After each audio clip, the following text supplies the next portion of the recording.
আসসালামু আলাইকুম রহমতুল্লাহ। প্রিয় দর্শক, আশা করি আপনারা সবাই ভালো আছেন আর আমিও আপনাদের তো অনেক অনেক ভালো আছি। তো প্রিয় দর্শক, কালকে আমি নিত্যদিনের যে প্রয়োজনীয় দ্রব্যমূল্য সেই বিষয়ে কিন্তু আলোচনা করতে পারিনি। রসুন, পেঁয়াজ, আলু, ভুট্টা, তরকারি এবং আমরা ধান, চাউল, ভুট্টা, গম, পাট এ নিয়ে আলোচনা করতে পারিনি। তবে আজকে ছোট করে আমরা আলোচনা করবো, সেটা অবশ্যই ভালো লাগবে। তো প্রথমে আমি যাব রসুনের কি অবস্থা। রসুনের যে বর্তমান সময়ে অবস্থা যাচ্ছে, এই 24শে অগাস্ট পর্যন্ত আমরা যেটা দেখতে পাচ্ছি, আহামরি যে দাম বাড়তেছে এটা কিন্তু কোনোভাবে লক্ষ্য করা যাচ্ছে না। স্পেশাল করে যে সকল কৃষক এবং ব্যবসায়ীরা স্টক করে রেখেছে তাদের জন্য কিন্তু খুবই অবস্থা আমরা বলবো খারাপই।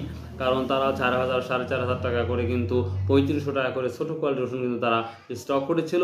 তো সেই ক্ষেত্রে সেই দামটা যদি না পায় তাহলে কিন্তু পরবর্তী সময় কিন্তু তারা স্টক করতে আর সাহস পাবে না বা স্টক করবে না। তো সেই ক্ষেত্রে প্রচুর পরিমাণ ক্ষতিগ্রস্তের মধ্যে পড়ে যাবে এই কৃষক বা ব্যবসায়িকগুলা। এবং যে সকল কৃষকরা, যেই কৃষকেরা প্রথমত যেই দামটা আমরা দেখেছিলাম প্রচণ্ড পরিমাণ বৃদ্ধি হয়েছিল, সেই দামটা না থাকার কারণেও কিন্তু কৃষক একেবারে মারা যাবে। কারণ 10 থেকে 12,000 টাকা মন রসুন কিনে লাগানো হয়েছে, আর সেই রসুনটাকে এখন বর্তমান 3,3500 বা সর্বোচ্চ 4,000 টাকার মতো বাজার যাচ্ছে কোয়ালিটি ভেদে। তো প্রিয় দর্শক, আজকে আমরা যদি সারা বাংলাদেশে দেখি, বিভিন্ন বাজারে অ্যানালাইসিস করে দেখি, এক একটা বাজারে এক একটা দাম গেছে। তবে বাজারটা স্বাভাবিকভাবে 3500-এর মধ্যে বা 4,000-এর মধ্যেই কিন্তু রসুনের বাজারটা আছে। আমি যদি ছোট করে বলি তাহলে 2,000 থেকে 2400-এর মধ্যে ছোট, মাঝারিটা হচ্ছে 3,000, 2400 থেকে 3,000, এবং যদি বড়টা বলি 3,000 থেকে 3800 বা 3500-এর মধ্যে বাজার গোটা বাংলাদেশে এই অবস্থা দেখা যাচ্ছে। এই গ্রামের বা যেই কৃষকেরা যেই বাজারে রসুনগুলো নিয়ে আসে, এই বাজারে এই পরিস্থিতি দেখা যাচ্ছে। তো প্রিয় দর্শক, এবং যদি আমরা পাট নিয়ে একটু আলোচনা করি, তো পাট একটু পরে আলোচনা করবো, তার আগে আমরা ধান নিয়ে আলোচনা করি। প্রিয় দর্শক, ধানটা কিন্তু ধানেও প্রচুর পর্যাপ্ত পরিমাণ খরচ হয়েছে। তো সেই খরচ অনুযায়ী কিন্তু চাষিরা কিন্তু সেই দাম পাচ্ছে না। শুরুতে আমরা যেই দামটা দেখেছিলাম রসুনের মতোই, ওইটাও কিন্তু সেই দামটা লক্ষ্য করা যাচ্ছে না। তো সেই দিক দিয়ে মনে হয় কৃষকেরা ক্ষতিগ্রস্ত করবে। আর বিশেষ করে হঠাৎ যে একটা বন্যা আসছিল, স্পেশালি চলন বিলে আমরা যেটা দেখেছি, তো সেই ক্ষেত্রে কিন্তু চাষিরা অনেক অনেক ক্ষতিগ্রস্তের মধ্যে পড়বে। সার, কীটনাশক সব কিছুর যেভাবে দাম বেড়েছে, সেই অনুযায়ী ধানের দামটা দেখতে পাচ্ছে না। তবে ধানের দামটা যদি আরেক কিছুটা যদি বাড়তো তাহলে মনে হয় অনেকটাই ভালো হতো এই কৃষকের জন্য।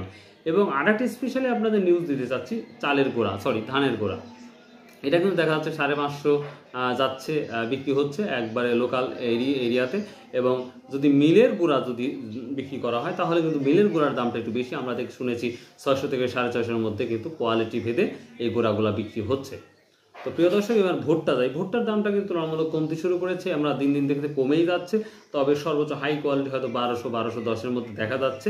কালকে অবধি দেখেছি। এখন কালকে কি হবে এটা জানি না, তবে ইনশাল্লাহ অবশ্যই কালকেও আপনাদের এই নিউ বাজার YouTube channel online business platform থেকে আপনাদের তথ্যগুলো জানিয়ে দেবো ইনশাল্লাহ। এবং আপনাদের যদি কোনো পণ্যের প্রয়োজন হয় অবশ্যই কিন্তু আপনারা কমেন্ট করবেন, মোবাইল নাম্বার দেওয়া থাকবে, আপনারা কথা বলবেন, ইনশাল্লাহ আপনাদের হোম ডেলিভারিতে আমরা পাঠিয়ে দেবো ইনশাল্লাহ। তো চলুন যাওয়া যাক এবার গম কিন্তু হঠাৎ করে সাডেনলি এটা কিন্তু ডেভেলপ হয়েছে, অনেকটাই দাম। আর 1,700-1,600 টাকা থেকে গম নেয় নাই, সেই গমটা কিন্তু 2,000 টাকার মতো বিক্রি হচ্ছে। এবং তিলে যদি আপনারা জানেন, তিল সম্পর্কে আপনারা যথেষ্ট জানেন, তিলটা কিন্তু 2,600, 2,500, 2,800 টাকার মতো যাচ্ছে। ভালো কোয়ালিটি হয়তো বা 3,000 টাকা কিছুটা দেখা যাচ্ছে। এবার আমরা সজনে যদি একটু বলি, বা সজবা আমরা ধরে বলি, এটাও কিন্তু আহামরি না, শুরুতে ভালো ছিল, এখন ড্যামেজ হয়ে গেছে। অর্থাৎ 3500 থেকে সর্বোচ্চ 4800, 5,000 দেখা যাচ্ছে না। তবে দুই একটা ভালো হলে হয়তো বা 5,000 টাকা বিক্রি হতে পারে। কালিজিরা কিন্তু 15 থেকে 18,000 টাকার মধ্যে কালিজিরা বিক্রি হচ্ছে কোয়ালিটি ভেদে। এবং কালিজিরার যদি তেল প্রয়োজন হয় অবশ্যই কিন্তু আমার কমেন্ট করতে পারেন, অবশ্যই আপনাদের দিয়ে দেবো। এবং ভালো ঘিও কোনো ব্যাপার না, ইনশাল্লাহ সেটাও আমরা দিতে পারবো।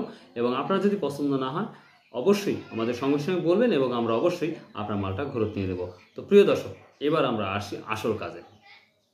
সরিষার কথা ভুলে গেছি। সরিষার দীর্ঘদিনই কিন্তু 3800, 3850, আর সেটি সরিষা 3900 টাকা বোঝাচ্ছে দীর্ঘদিন ধরে।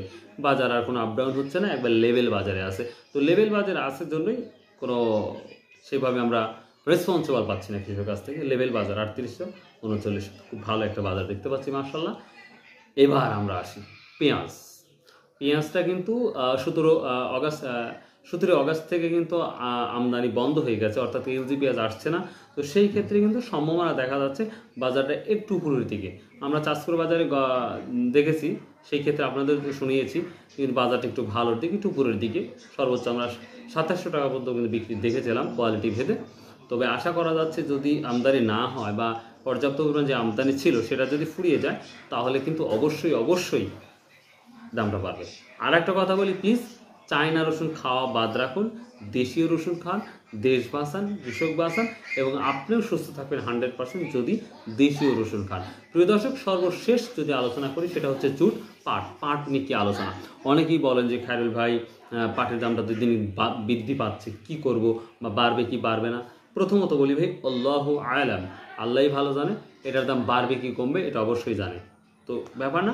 তবে গত বছরের মতোই কিন্তু পাটটা একটা দৌড়ানো ভাব দেখতে পাচ্ছি। কিন্তু অনেকেই বলতেছে গত বছর যেভাবে দৌড়িয়ে থেমে গেছিল, সেম এবারও পাটের একই অবস্থাই হবে। আর এই অবস্থায় যদি থাকে, কৃষক আবার মারা যাবে। তবে আর একটা বিষয় কিন্তু আমরা লক্ষ্য করতে পারতেছি, গত বছর যেমন সবাই পাট স্টক করেছে আমরা লক্ষ্য করে, সেই ক্ষেত্রে কিন্তু এবার এটা দেখা যাচ্ছে না। এটা কিন্তু খুবই কম দেখা যাচ্ছে যে পাট স্টক করা মানুষ খুবই কম আমার মনে হয় গত বছরের তুলনায়। কিন্তু এবছর যারা প্রপারলি যারা বিজনেস করতেছে, যারা আগের থেকে বিজনেস করে, তারাই কিন্তু আমরা দেখতে পাচ্ছি পাট কিনতেছে। অনেক ব্যাপারী পাট কিনতেছে, সেল করে দিচ্ছে, অনেকজন স্টক করতেছে। বড় ব্যবসায়ী যারা আছে তারা কেনার সঙ্গেই কিন্তু দিয়ে দিচ্ছে। তো অনেকেই কমেন্ট করেন যে ভাই, ইন্ডিয়া কি পাট যাবে? ইন্ডিয়ারও পাট কিন্তু আমরা দেখেছি বেড়েছে কিছুটা, সেক্ষেত্রে বাংলাদেশে অনেকটাই পজিটিভ। তো ভাই, ইন্ডিয়া পাট যাবে কি যাবে না এখনও সেভাবে তথ্য পাই নাই। যদি যায় বা অন্য দেশেও যদি যায়, সে যে কোনো রাষ্ট্রে হয়, যদি জানা হয় বা জানতে পারি, তাহলে অবশ্যই কিন্তু আপনাদের এই তথ্যটা কিন্তু আপনাদের সামনে প্রেজেন্টেশন করবো ইনশাল্লাহ। আর যদি এই ধরনের ভিডিও আপনাদের ভালো লাগে, অবশ্যই চ্যানেল সাবস্ক্রাইব করবেন, শেয়ার করবেন। আর যদি লং ভিডিও দেখতে চান, প্রতিটা পণ্যের যদি লং ভিডিও দেখতে চান, তাহলে কিন্তু অবশ্যই খায়রুল ইসলাম টিভি ইউটিউব চ্যানেলে কিন্তু আপনার যেতে হবে। তাহলে পুরোটা ভিডিও লং ভিডিও পাবেন, প্রতিটা পণ্যের তথ্য 100% ইনশাল্লাহ একবারে আপনারা লাইভে দেখতে পাবেন। সো বাই, আল্লাহ হাফেজ, আসসালামু আলাইকুম ওয়া রাহমাতুল্লাহ।